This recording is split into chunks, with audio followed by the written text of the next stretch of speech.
Ну что, сегодня мы находимся на открытии третьего филиала в Минске Бутик Авто, и вот такая у нас программа. Значит, поют для детей развлечения, очень много машин, которые можно посмотреть, конечно же, щупать и посидеть в них и приобрести, если, конечно, хочется.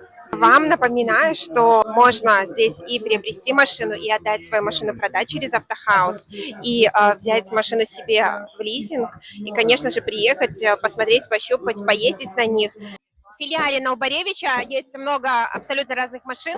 Как мой муж сказал, и выходного дня, и не выходного дня. Кто-то может выбрать себе автомобиль, чтобы ездить на рыбалку, кто-то, чтобы ежедневно, кто-то, чтобы сразить всех на повал. Вот смотрите, например, BMW. 65 тысяч бинов.